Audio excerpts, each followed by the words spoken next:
হরে কৃষ্ণ, রাধাসখী রান্নাঘরে আপনাদের সবাইকে স্বাগতম। তো আজকে আমরা ভগবানের জন্য তৈরি করছি টমেটোর চাটনি। তো এখানে আমি নিয়ে নিয়েছি টমেটো, কয়েকটা কাঁচামরিচ।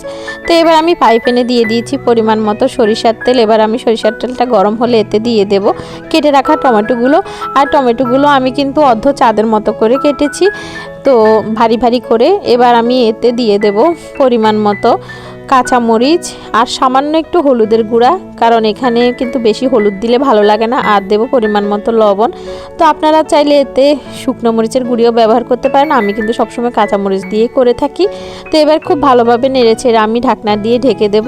আর কিছু টমেটোটা গলা পর্যন্ত রান্না করব। আর যখনই টমেটোটা গলে যাবে ঢাকনাটা সরিয়ে খুব ভালোভাবে খুন্তির সাহায্যে টমেটোটা পেস্ট করে নেব। তো আমার ভিডিওগুলো যদি আপনাদের ভালো লাগে অবশ্যই আমার চ্যানেলটি সাবস্ক্রাইব করবেন, লাইক দিবেন, শেয়ার করে দিবেন। তো টমেটোটাকে কিন্তু আমি খুব ভালোভাবে নেড়েচেড়ে একদম পেস্ট করে দেব। আর এখানে কিন্তু আমি চুলার আঁচটা একদমই হাই রাখবো, যাতে জলগুলো শুকিয়ে গিয়ে টমেটোটা একদম শুকনো শুকনো হয়ে যায়। তো এই আইটেমটি এত সুস্বাদু যে এই আইটেমটা দিয়ে আপনি এক থালা অন্ন শেষ করে ফেলতে পারবেন। আর সাথে যদি পাতলা ডাল থাকে তাহলে তার কথাই নেই। তো এভাবে একদিন করে আপনারা ভগবানকে দিবেন। তো এই যে খুব ভালোভাবে শুকনো শুকনো করে নিতে হবে। আর যখনই এরকম কড়াইতে লেগে যাবে তখন বুঝতে হবে যে আইটেমটি হয়ে গেছে।